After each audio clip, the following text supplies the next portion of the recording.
15 August, 14 August দিবাগত রাত 10টা থেকে ভোর 6টা পর্যন্ত আমার ডিউটি ছিল।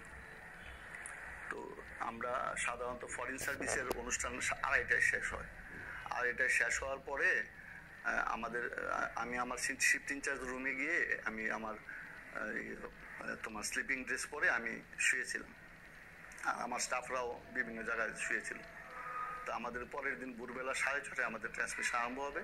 সেই ট্রান্সমিশন আমি ভোরবেলা উঠে আমরা 15-20 মিনিট আগে আমরা ওয়ার্ম আপ করে তারপর ট্রান্সমিশন শুরু করি। কিন্তু ওই দিন আমরা রাত্র 4টার থেকে আমরা গোলাগুলির শব্দ পেলাম। আমি গোলাগুলির শব্দ পেয়ে আমি ঘুম থেকে উঠে গেলাম। উঠে গিয়ে আমার পাশের রুমে আমার একটা ওয়ার্কশপ আছে, রেডিওর ওয়ার্কশপ। সেই ওয়ার্কশপে আমার একজন স্টাফ ছিল মোহাম্মদ আলী নামে, সাব রেজিস্ট্রার ইঞ্জিনিয়ার। তাকে ডেকে আনলাম। আমি বললাম, মোহাম্মদ আলী, এত শব্দ কোথায় শোনা যাচ্ছে রে?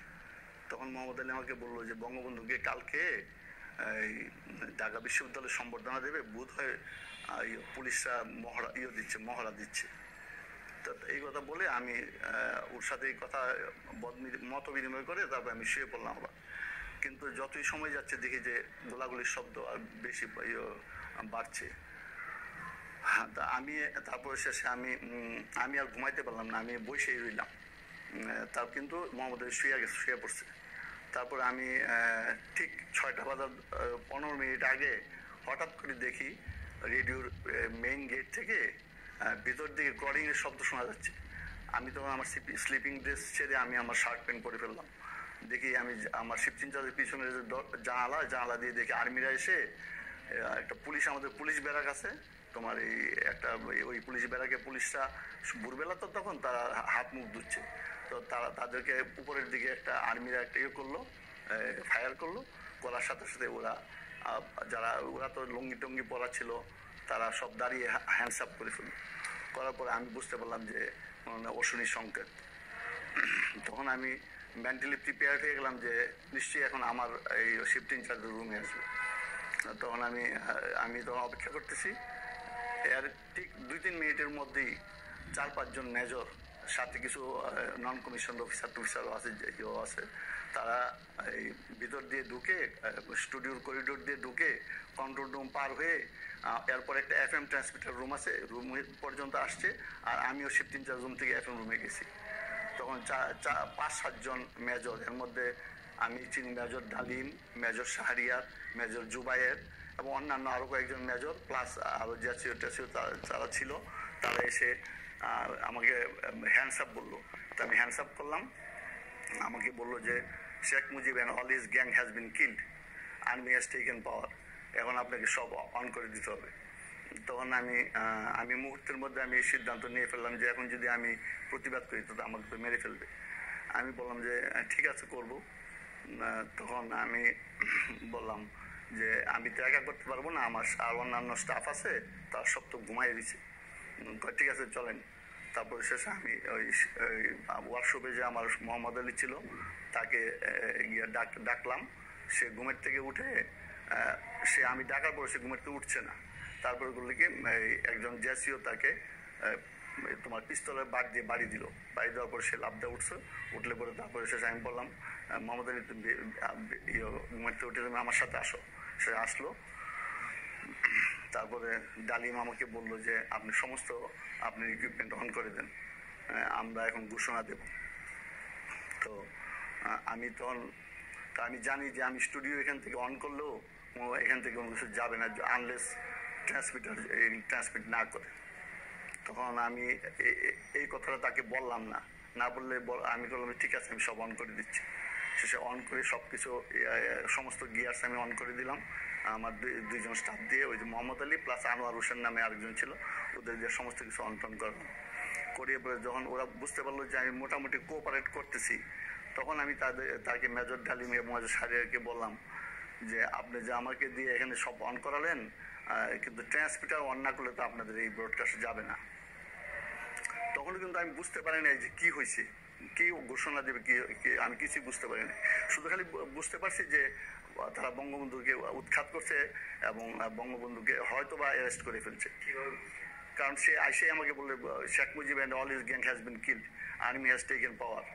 এবং তাদের যে খাকি ড্রেসের মধ্যে আমি রক্তের অনেক দাগ দেখতে পারলাম। তো বুঝতে পারলাম যে ওনাকে ওরা উৎখাত করে ফেলছে, হয়তো অ্যারেস্ট করে ফেলছে, কিন্তু আমি এতটা ভাবতে পারিনি যে ওনাকে একদম সপরিবারে হত্যা করছে, এটা আমি কল্পনাও করতে পারিনি। যা হোক, তারপর শেষে আমি অন করে দেওয়ার পরে তো এখন কি করতে হবে, আমাকে বলে যে কি করতে হবে। আমি বললাম যে আমার মিরপুরে আমাদের একটা ট্রান্সমিটার আছে, সেই ট্রান্সমিটারের শিফট ইনচার্জ আছে আমার বন্ধু লতিফ সাহেব, ওনাকে দিয়ে ট্রান্সমিটার অন করাতে হবে। তখন ডালিম বলে কি যে আপনি ইয়েতে ওকে টেলিফোন করেন। টেলিফোন করলাম আমি, ওদের সামনে সমস্ত মেজররা আমার সামনে দাঁড়ানো। আমি তখন টেলিফোন করলাম লতিফকে, ওদেরকে আমি করার জন্য, আশ্বস্ত করার জন্য আমি বললাম যে আমার সামনে মেজর ডালিম আর অন্যান্য আর্মি অফিসাররা দাঁড়ানো আছে, তুমি ট্রান্সমিটার অন করে দাও। আর্মি ক্ষমতা দখল করছে এবং শেখ মুজিবকে উৎখাত করে ফেলছে। আমার কষ্ট হচ্ছিল বলতে, তারপর আমি এটা বলতে বাধ্য হচ্ছিলাম পরিস্থিতির পরিপ্রেক্ষিতে। তারপর শেষে সে আমাকে ওই দিক থেকে সে আর বিশ্বাস করতে পারছিল না। সে আমাকে বলছিল, সে তার সাথে আমার বিগত 6 বছর যাবত আমার একসাথে আমরা চাকরি করার সুবাদে তাকে আমি তুই করে সম্বোধন করতাম তাকে। সে তখন আমাকে বলে কি, এই প্রণব তুই কি পাগল হয়ে গেছিস, তোকে কি ইয়েতে পাঠাতে হবে, হেমায়তপুর পাঠাতে হবে? আমি বললাম যে লতিফ বি সিরিয়াস, তুমি ট্রান্সমিটারগুলি অন করে দাও। আমাদের ওইখানে 3টা ট্রান্সমিটার, একটা মিডিয়াম ওয়েভ আর 2টা ছিল শর্ট ওয়েভ। তারপরে শেষে আমার হাত থেকে ডালিম করলো কি ম্যাগনেটো টেলিফোন সেটটা ওটা হাতের থেকে নিয়ে গেলো, নিয়ে তাকে লতিফকে অকথ্য ভাষায় গালিগালাজ করলো।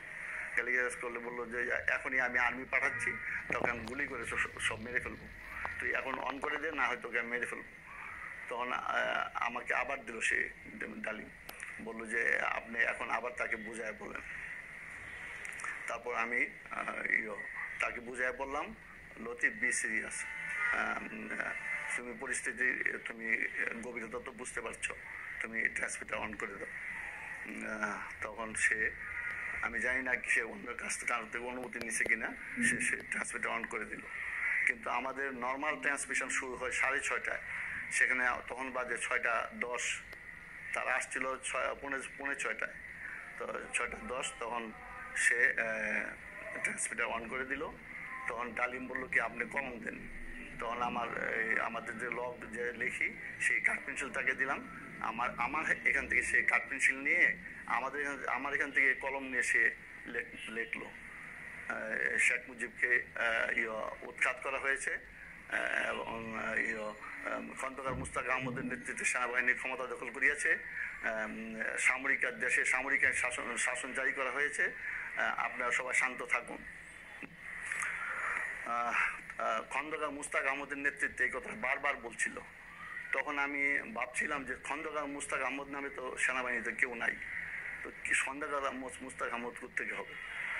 তারপরে যাই হোক, সে তখন সে এই 4 নম্বর স্টুডিও থেকে আমি মোহাম্মদ আলীকে বুথে বসালাম, আর 4 নম্বর স্টুডিওতে ডালিম গিয়া সেই ঘোষণাগুলি দিল। আর মেজর শাহরিয়ার এই করিডোরে একটা রিসিভার দিয়ে, রেডিও রিসিভার দিয়ে সেইটা মনিটর করতেছে যে আমাদের এই ট্রান্সমিটারটা ভাষণটা তার যায় কিনা, ঘোষণাটা সে। এবং ডালিম বলছে যদি এই ঘোষণা না যায় তো আপনাকে এক্ষুনি গুলি করে মারা হবে, আপনি যদি কোনো ষড়যন্ত্র করে থাকেন তো মারা হবে। তা আমি বললাম যে আশা করি যাবে যদি সে ট্রান্সমিটার অন করে থাকে। আমার যতটুকু মনে পড়ে প্রথম বলছিল শেখ মুজিবকে হত্যা করা হয়েছে, প্রথম বলছিল এটা, পরে শেষে সে